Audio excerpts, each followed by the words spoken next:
ये 3 आदतें अगर आप में नहीं है तो आप हमेशा एक एवरेज स्टूडेंट ही बने रहोगे। टॉपर का सपना कभी पूरा नहीं होगा।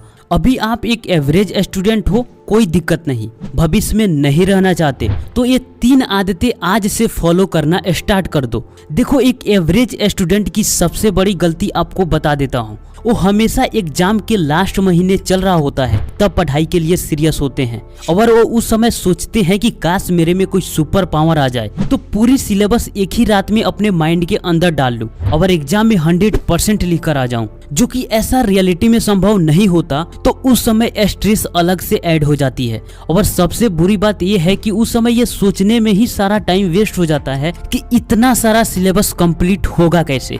और तब यूट्यूब पर वीडियो देखने का सिलसिला चालू हो जाता है कि कोई क्विक सॉल्यूशन मिल जाए ताकि सिर्फ एग्जाम पास कर लो, पर उससे भी कोई ज्यादा फायदा नहीं होता।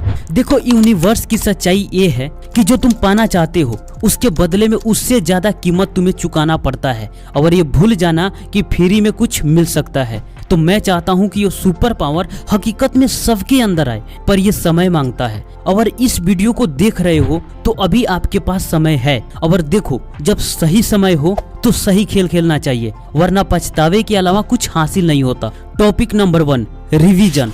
100% स्टूडेंट अगर पढ़ने जाते हैं तो उसमें से 80% स्टूडेंट रिवीजन को कभी सीरियस लेते ही नहीं।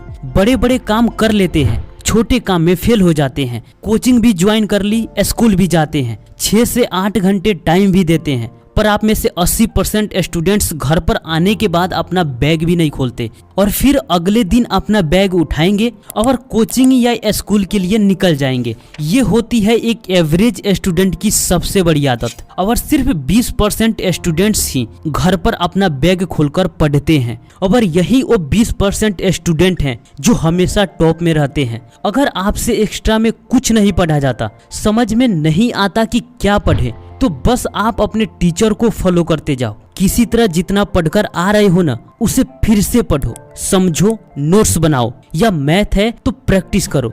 अगर मैथ हार्ड लगता है या मैथ में अच्छा स्कोर करना चाहते हो तो आप इस वीडियो को देख सकते हो, लिंक डिस्क्रिप्शन में मिल जाएगा। ये मैंने आपको मिनिमम क्राइटेरिया बताया है। देखो, जो स्टूडेंट पहले से ही अपना टारगेट 80% से अबव रखा है तो फिर वो कुछ भी करने से पीछे नहीं हटेगा, मेहनत करने से भागेगा नहीं और अपने मेन सिलेबस को जितनी बार हो सके उतनी बार दोहराओ। टॉप में जाने का यही एक रास्ता है। देखो, रूल के हिसाब से लास्ट मंथ रिवीजन के लिए होते हैं, ना कि सिलेबस कंप्लीट करने के लिए। क्योंकि मैं जितने भी ऐसे स्टूडेंट्स को देखा हूँ जिनका मार्क्स या तो कम आते हैं या फेल हो जाते हैं, उनका सबसे बड़ा कारण ये है, कैसे भी करके एक बार सिलेबस कंप्लीट करते हैं और रिवीजन कर भी नहीं पाते, तब तक एग्जाम आ जाता है। और जितने भी 80% से अबव स्टूडेंट हैं वो मिनिमम 2 से 3 बार और मैक्सिमम 4 से 5 बार अपनी क्षमता के अनुसार रिवीजन करते हैं। पर ज्यादा रिवीजन आप तभी कर पाओगे जब आप स्टडी को सीरियसली ले लो। अभी भी आपके पास टाइम है, कर सकते हो, पर याद रखना कुछ समय बाद ये टाइम नहीं बचेगा। अब यहाँ बात आती है कि रिवीजन तो कर लेते हैं पर याद नहीं रख पाते, तो आप इस वीडियो को देख सकते हो। इसमें कंप्लीट डिटेल्स में रिमेम्बर टेक्निक बताया गया है। तो स्टडी में अगर सबसे इम्पोर्टेंट कोई चीज है तो वो है revision. Number 2, kill your procrastination habit. कहा जाता है कि टैलेंट को मारने का सबसे अच्छा तरीका है कि आप काम को सिर्फ कल पर टालते रहो। एक समय के बाद आपसे कम टैलेंटेड लोग आपसे आगे निकल जाएंगे। आप टैलेंटेड हो, आप किसी भी टॉपिक्स को जल्दी समझ पाते हो, आप 2 से 3 बार में किसी टॉपिक को याद भी कर लेते हो। कुल मिलाकर आप पढ़ने में अच्छे हो। अगर आप पढ़ते हो तो आप अच्छा स्कोर कर जाते हो, पर आप सिर्फ पढ़ाई को कल पर टालते रहो। एक समय के बाद क्या होगा, जो आपसे कम टैलेंटेड हैं वो मेहनत करके आपसे आगे निकल जाएंगे। और एक एवरेज स्टूडेंट की आदत होती है कि वो पढ़ाई को कल पर टालने से चूकते नहीं।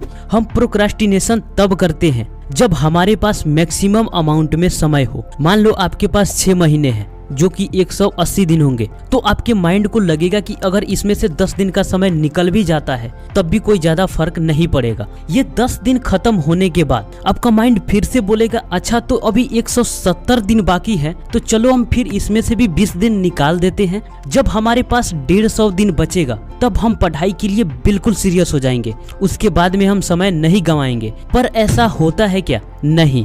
और इसी तरह कर करके एग्जाम के लास्ट मंथ तक पहुंच जाते हैं और तब सिचुएशन बिल्कुल खराब हो जाता है। क्या आपके साथ ऐसा नहीं होता? जरूर होता होगा। तो इसका सॉल्यूशन क्या है? देखो, जब समय निकल जाता है तो हमें रिग्रेट फील होता है, और समय निकल जाने के बाद रिग्रेट हो तो भी कोई फायदा नहीं। तो हमें समय से पहले रिग्रेट फील कराना है। कैसे होगा? डे प्लान बनाओ और वीकली प्लान बनाओ। आपको एक दिन में जितने घंटे पढ़ना है उसको पेपर पर नोट कर लो, और उसमें जो भी सब्जेक्ट डालना है उसको भी डाल सकते हो।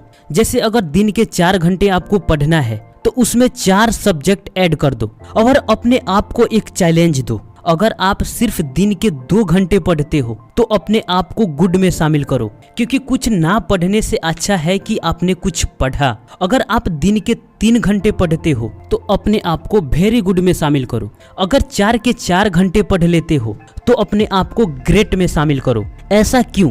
क्योंकि ये दिल से निकलने वाला मोटिवेशन है। अगर एक दिन ऐसा फील हो जाए तो फिर दूसरे दिन आप खुद पढ़ने के लिए बैठोगे। अगर आप 2 घंटा भी नहीं पढ़ पाते तो देखो कि आप ऐसा क्या कर रहे थे जिसके वजह से आपका 50% का टारगेट भी कंप्लीट नहीं हुआ। तब पता चलेगा कि अच्छा, मेरा टाइम तो सोशल मीडिया में गया है, गेमिंग में गया है, घूमने में गया है। तो इसका पछतावा आपको जरूर होगा, उसी दिन होगा। तो हो सकता है कि आप अगले दिन अपने टारगेट को कंप्लीट कर लो।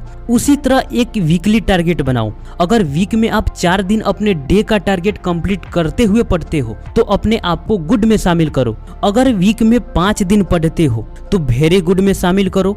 अगर वीक में 6 से 7 दिन पढ़ते हो तो ग्रेट में शामिल करो। ये अपने आप को ट्रैक करने का सबसे बेहतरीन तरीका है। इस तरह तुम खुद से भी आगे निकलोगे और फाइनली सबसे आगे भी निकलोगे। तो दोस्त, कुछ भी करो लेकिन ये डे और वीक का टारगेट जरूर सेट करना, और अपने सिलेबस का भी ख्याल रखना कि आप 1 महीने में अपने सिलेबस के कितने पोर्शन को कंप्लीट करोगे कि एग्जाम के लास्ट मंथ से पहले आपके पूरे सिलेबस भी कंप्लीट हो जाए।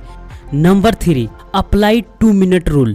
देखो, हमारे मैक्सिमम काम इसलिए डिले हो जाते हैं क्योंकि हम तुरंत एक्शन नहीं ले पाते, स्टार्ट नहीं कर पाते। अगर स्टार्ट हो जाए तो फिर कोई दिक्कत नहीं। जब भी मन में कोई थॉट्स आए कि अब मुझे पढ़ना चाहिए, तो आप 2 घंटे पढ़ने के बारे में बिल्कुल मत सोचो। सिर्फ 2 मिनट पढ़ना है, या 1 पेज ही पढ़ना है, या सिर्फ 1 क्वेश्चन ही याद करना है। माइंड को जितना छोटा टारगेट दोगे उसे डिले करने का चांस 70% कम हो जाएगी। माइंड को बेवकूफ बनाना है, जैसे आप दूसरों को बेवकूफ बनाते हो। 1 सेकंड मेरी बात सुन लो। सिर्फ 1 मिनट का काम है, भले ही आप बात 1 मिनट करते रह जाओ या काम 10 मिनट का क्यों ना हो, आप दूसरों से तो मिनिमम ही बताते हो। तो जिस तरह आप दूसरों को अपने जाल में फंसाते हो, माइंड को छोटे काम की जाल में फंसा दो। काम स्टार्ट हो जाएगा, उसके बाद में आगे बढ़ना मुश्किल नहीं होगा। अगर आपकी पढ़ाई में डिले होती है तो ज्यादा चांस है कि आप अपने माइंड को 2 से 3 घंटा एक ही बार में पढ़ने का टारगेट देते हो,